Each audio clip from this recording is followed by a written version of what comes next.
America की पहली women president elect होकर कमला हैरिस इतिहास में अपना नाम दर्ज कराने से महज 2 कदम दूर हैं। पेंसिल्वेनिया के एक इलेक्शन कैंपेन के दौरान डोनाल्ड ट्रंप पर 20 साल के थॉमस मैथ्यू क्रूक्स ने पास की एक इमारत की छत से राइफल से 8 राउंड फायर किए। अमेरिका की उपराष्ट्रपति कमला हैरिस के समर्थकों ने white women answer the call नाम से फंड रेजिंग इवेंट में जूम मीटिंग कर एक नया रिकॉर्ड बना दिया। एलोन मस्क जैसे सेलिब्रिटी और बिजनेसमैन का उनको साथ मिल रहा है। हालांकि एलोन मस्क ने जब से डोनाल्ड ट्रंप को समर्थन दिया है, उनकी टेस्ला कार की बिक्री में कमी आ गई। सबसे बड़ा सवाल तो ये है कि क्या अमेरिका एक महिला को अपना प्रेसिडेंट स्वीकार कर पाएगा।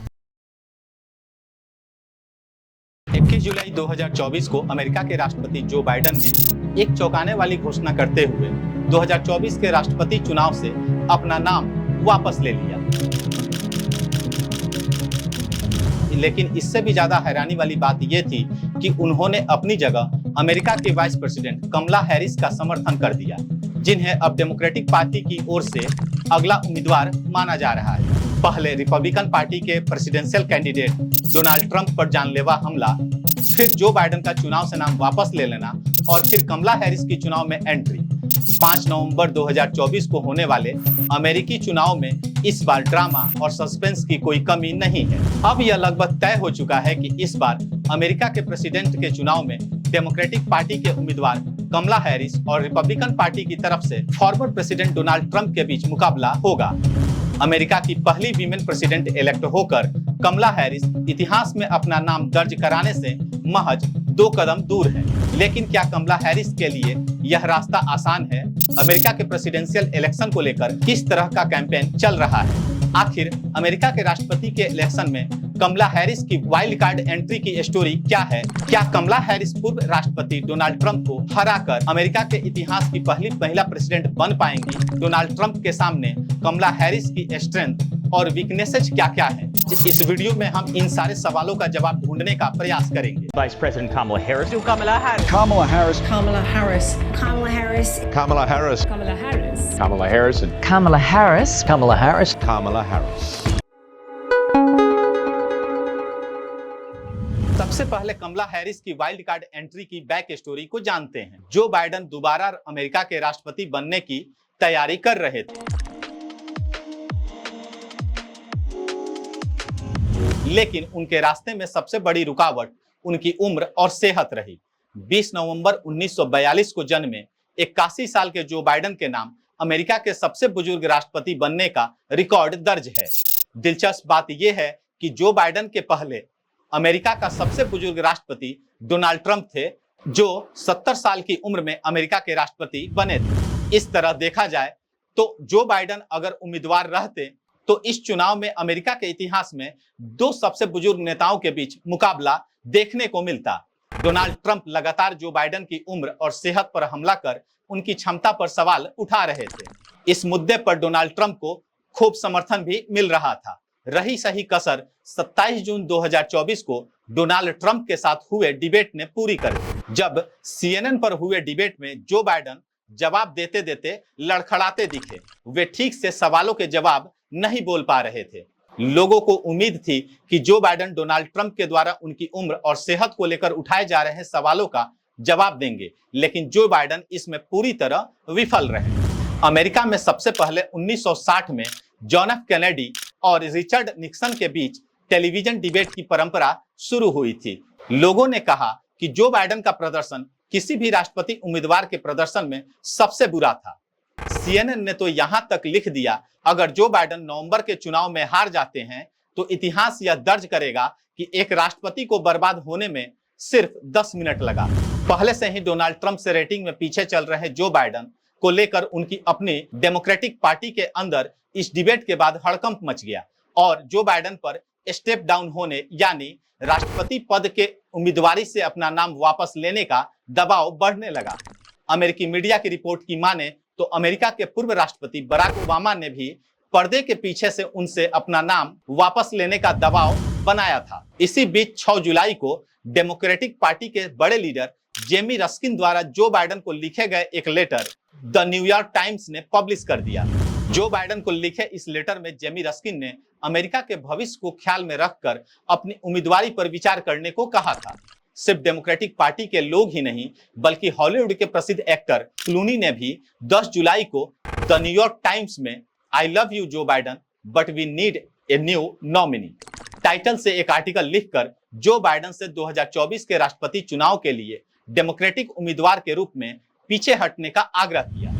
जॉर्ज क्लूनी की तरह ही और भी कई हस्तियों ने भी जो बाइडेन से इसी तरह की अपील की थी। एक तरफ जो बाइडेन पर नाम वापसी का दबाव तो पड़ ही रहा था, दूसरी तरफ 13 जुलाई 2024 को डोनाल्ड ट्रंप पर एक जानलेवा हमले की कोशिश की गई जिसने पूरी दुनिया को हिलाकर रख दिया। 13 जुलाई 2024 को पेंसिल्वेनिया के एक इलेक्शन कैंपेन के दौरान डोनाल्ड ट्रंप पर 20 साल के थॉमस मैथ्यू क्रूक्स ने पास की एक इमारत की छत से राइफल से 8 राउंड फायर किए। डोनाल्ड ट्रंप इस हत्या के प्रयास से तो बच गए लेकिन उनकी दाहिनी कान पर गोली लगी और इस हमले में एक व्यक्ति मारा गया। डोनाल्ड ट्रंप की सिक्योरिटी में लगे सीक्रेट सर्विस की टीम ने इस हमलावर को भी मार गिराया। इस हमले की तस्वीरें सोशल मीडिया पर पूरी दुनिया में वायरल हो गई। एक तस्वीर में डोनाल्ड ट्रंप को सीक्रेट सर्विस के एजेंट स्टेज से दूर ले जा रहे होते हैं तो खून से लथपथ ट्रंप अपनी मुट्ठी भींचकर पब्लिक को दिखाते हैं और कहते हैं फाइट। यह तस्वीर पूरी दुनिया में खूब वायरल हुई। इस हमले से डोनाल्ड ट्रंप को अमेरिका में जबरदस्त लोकप्रियता और समर्थन मिलने लगा, वहीं दुनिया भर से उन्हें खूब सहानुभूति भी मिली। डेमोक्रेटिक पार्टी के नेताओं ने भी डोनाल्ड ट्रंप की आलोचना करना बंद कर दिया क्योंकि उन्हें यह डर हो गया कि अगर वे डोनाल्ड ट्रंप की आलोचना करेंगे तो वे इस मौके पर असंवेदनशील दिखाई देंगे। इस हमले के बाद डोनाल्ड ट्रंप के समर्थकों की तादाद में इजाफा होने लगा। इस हमले के तुरंत बाद द टेलीग्राफ अखबार के एक सर्वे के अनुसार अमेरिका के swing states Arizona, Georgia, Michigan, north Carolina और पेंसिल्वेनिया में 53% लोगों ने माना कि नवंबर में डोनाल्ड ट्रंप चुनाव जीतकर अमेरिका के अगले प्रेसिडेंट बन जाएंगे। इन सभी घटनाओं ने जो बाइडेन के लिए सिचुएशन को अनफेवरेबल बना दिया। जब सबको लगने लगा कि अब डोनाल्ड ट्रंप को अमेरिका का राष्ट्रपति बनने से शायद कोई रोक नहीं सकता, तब जो बाइडेन ने खुद को प्रेसिडेंट की रेस से बाहर कर कमला हैरिस का नाम आगे बढ़ा दिया। और चुनाव में आए इस दिलचस्प ट्विस्ट यानी अचानक से कमला हैरिस की राष्ट्रपति चुनाव में वाइल्ड कार्ड एंट्री ने आसान जीत का सपना देख रहे डोनाल्ड ट्रंप के लिए व्हाइट हाउस का रास्ता मुश्किल कर दिया है। आखिर अमेरिका की पहली महिला वाइस प्रेसिडेंट कमला हैरिस की उम्मीदवारी ने कैसे डोनाल्ड ट्रंप को पीछे कर दिया, इस पर हम बात करें उससे पहले कमला हैरिस के बारे में थोड़ा जान लेते हैं। व्हाइट हाउस की वेबसाइट पर मौजूद कमला हैरिस की बायोग्राफी से कमला हैरिस के बारे में कई सारी जानकारियां मिलती हैं। कमला हैरिस का जन्म 20 अक्टूबर 1964 को हुआ। उनकी मां श्यामला गोपालन एक ब्रेस्ट कैंसर साइंटिस्ट और सोशल राइट एक्टिविस्ट थी जो 19 साल की उम्र में 1958 में भारत से अमेरिका चली गई थी। कमला हैरिस के पिता का नाम डोनाल्ड जे हैरिस है जो जमैका से अमेरिका आए थे। कमला हैरिस ने यूनिवर्सिटी ऑफ कैलिफोर्निया से लॉ में स्नातक की डिग्री ली। कमला हैरिस की शादी 2014 में डगलस एम हॉप से हुआ और इनके 2 बच्चे हैं जिनका नाम एला और कोल है। कमला हैरिस के कैरियर की शुरुआत 1990 में अलामेडा काउंटी के डिस्ट्रिक्ट अटॉर्नी के रूप में हुई। 2004 में सैन फ्रांसिस्को की डिस्ट्रिक्ट अटॉर्नी और 2010 में अटॉर्नी जनरल ऑफ कैलिफोर्निया बनी। कमला हैरिस की राजनीतिक कैरियर की शुरुआत 2017 में कैलिफोर्निया के सीनेटर के रूप में हुई। जो बाइडेन ने उन्हें अपना वाइस प्रेसिडेंट चुना और 2021 से अब तक वो अमेरिका की पहली ब्लैक अमेरिकन और पहली south Asian American vice president है। और इसके साथ ही अब वे 2024 में डोनाल्ड ट्रंप के सामने डेमोक्रेटिक पार्टी की प्रेसिडेंशियल कैंडिडेट हैं। कमला हैरिस के चुनावी अभियान के शुरुआत से ही अमेरिका में न सिर्फ डेमोक्रेट्स में बल्कि आम जनता खासकर यंग जनरेशन में गजब का इंथुजियाज्म दिख रहा है। इसको dataforprogress.org द्वारा 13 अगस्त 2024 को जारी किए गए एक सर्वे से भी साफ साफ समझा जा सकता है। जनवरी 2024 से अगस्त 2024 के बीच डेमोक्रेट्स और रिपब्लिकन के समर्थकों और इंडिपेंडेंट जनता के बीच किए गए सर्वे में साफ दिखाई देता है कि कमला हैरिस के प्रेसिडेंशियल कैंपेन शुरू करने के बाद जहां डेमोक्रेटिक समर्थकों और इंडिपेंडेंट पब्लिक के बीच उत्साह बढ़ गया है, वहीं रिपब्लिकन समर्थकों का उत्साह कम होता जा रहा है। डेमोक्रेटिक पार्टी के लोगों का तो यह भी मानना है कि ऐसा उत्साह बराक ओबामा के कैंपेन के बाद नहीं दिखा। और डेमोक्रेट पार्टी के लोगों के पास ऐसा कहने के कई सारे रीजन भी हैं। कमला हैरिस की उम्मीदवारी की घोषणा के मात्र 24 घंटे के अंदर कमला हैरिस ने फंड रेजिंग के सारे रिकॉर्ड तोड़ दिए। डेमोक्रेटिक पार्टी के छोटे बड़े सभी डोनर खुलकर हैरिस के लिए पैसा देने लगे हैं। कमला हैरिस की कैंपेन टीम के स्पोक्स पर्सन केविन मुनोज ने बताया कि 24 घंटे में $81 मिलियन से भी ज्यादा इकट्ठा हुआ।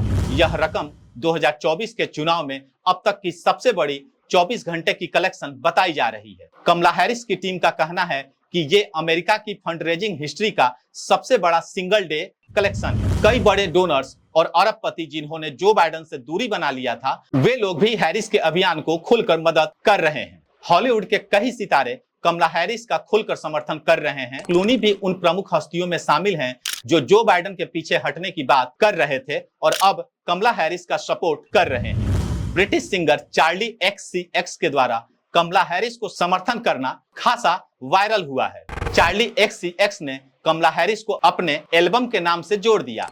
एक्स पर चार्ली ने अपने वायरल पोस्ट में लिखा, कमला इज ब्राइट। दरअसल ब्राइट उनकी नई एल्बम का नाम था।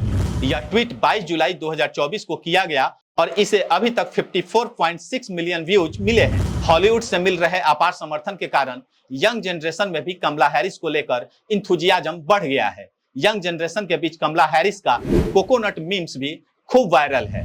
कमला हैरिस को समर्थन देने वालों में अमेरिका के कई पूर्व राष्ट्रपति भी शामिल हैं। पूर्व अमेरिकी राष्ट्रपति बराक ओबामा ने कमला हैरिस को फोन कर कहा, मिशेल और मैं गर्व महसूस कर रहे हैं कि हम आपको समर्थन दे रहे हैं और इस चुनाव में आपकी जीत सुनिश्चित करने के लिए हर संभव मदद करेंगे। बराक ओबामा के साथ ही पूर्व राष्ट्रपति बिल क्लिंटन और पूर्व विदेश मंत्री हिलेरी क्लिंटन ने भी कमला हैरिस को समर्थन दिया है। अमेरिका की उपराष्ट्रपति कमला हैरिस के समर्थकों ने white women answer the call नाम से फंड रेजिंग इवेंट में जूम मीटिंग कर एक नया रिकॉर्ड बना दिया।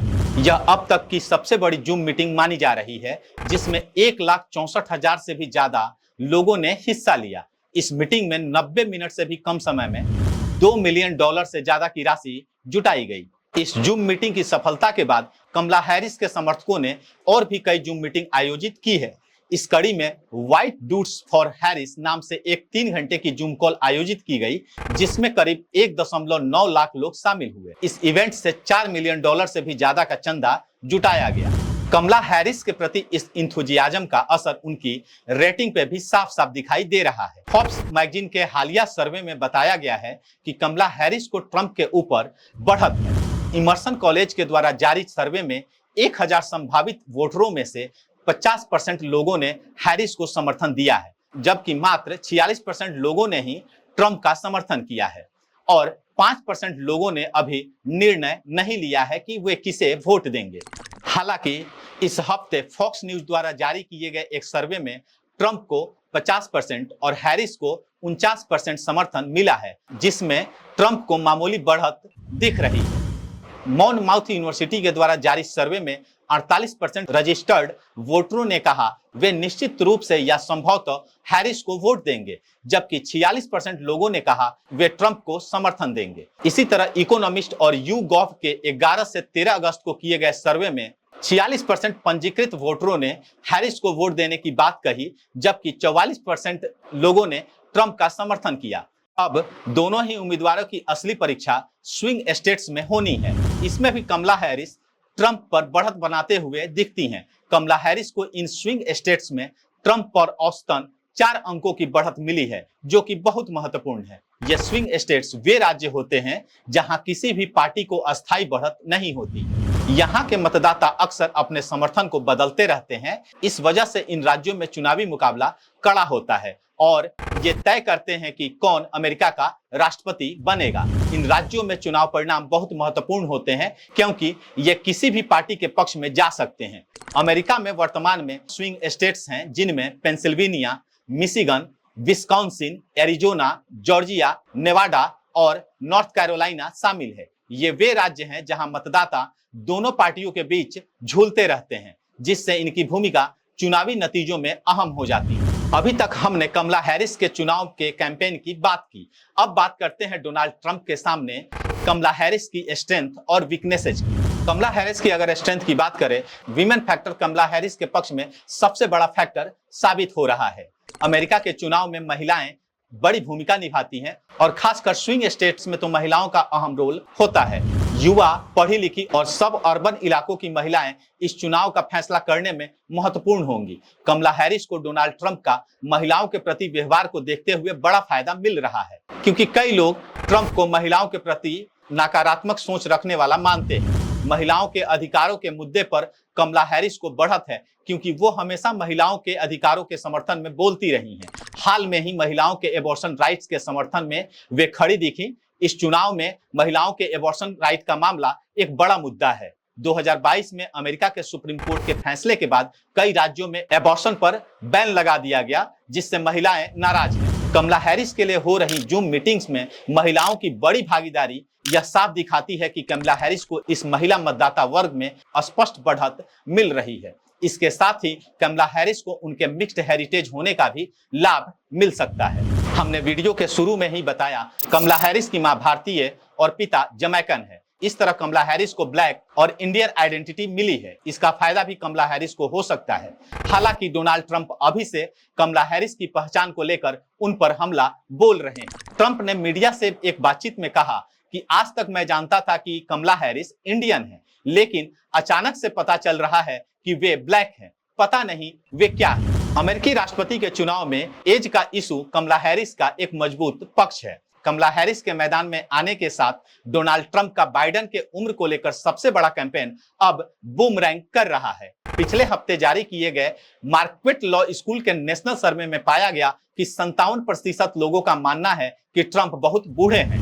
डोनाल्ड ट्रंप ने जो बाइडेन को कई महीनों तक एक ऐसे बूढ़े व्यक्ति के रूप में पेश किया जिस पर देश के भविष्य की जिम्मेदारी नहीं छोड़ी जा सकती है। लेकिन अब डोनाल्ड ट्रंप को कमला हैरिस से ऐसे ही आलोचनाओं का सामना करना पड़ रहा है। कुछ डेमोक्रेट्स इस बात से खुश हैं, अब उन्हें भी उम्र के आधार पर पलटवार करने का मौका मिल गया है, क्योंकि इससे पहले उन्हें बुजुर्ग उम्मीदवार जो बाइडेन का बचाव करना पड़ रहा था।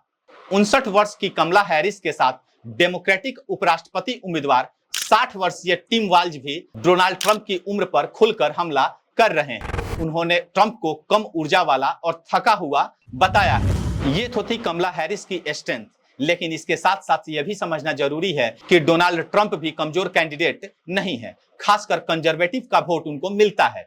एलोन मस्क जैसे सेलिब्रिटी और बिजनेसमैन का उनको साथ मिल रहा है। हालांकि एलोन मस्क ने जब से डोनाल्ड ट्रंप को समर्थन दिया है, उनकी टेस्ला कार की बिक्री में कमी आ गई है। एक और कमजोरी जिसको लेकर डोनाल्ड ट्रंप कमला हैरिस पर हमलावर हैं, वो है महंगाई का मुद्दा। साथ ही साथ कमला हैरिस की जो सबसे बड़ी विफलता रही है वो है इमिग्रेशन का इशू। जो बाइडेन के प्रशासन में कमला हैरिस को इमिग्रेशन के मुद्दे पर काम करने का मौका मिला था, जिसमें वे बुरी तरह से विफल रही। डोनाल्ड ट्रंप इन सभी इशूज को मुद्दा बना रहे हैं, लेकिन इसके बावजूद कमला हैरिस अमेरिका के प्रेसिडेंट के चुनाव में डार्क हॉर्स साबित हो सकती हैं। लेकिन कमला हैरिस की मजबूत कैंपेन के बावजूद सबसे बड़ा सवाल तो ये है कि क्या अमेरिका एक महिला को अपना प्रेसिडेंट स्वीकार कर पाएगा। इसके पहले हमने देखा है कि 8 साल पहले हिलेरी क्लिंटन अमेरिका के इतिहास को बदलने के सबसे करीब आ गई थी, लेकिन डोनाल्ड ट्रंप ने हिलेरी क्लिंटन को भी हरा दिया था। आपको क्या लगता है, क्या कमला हैरिस अमेरिका के इतिहास की पहली महिला प्रेसिडेंट बन पाएंगी? हमें कमेंट करके जरूर बताएं।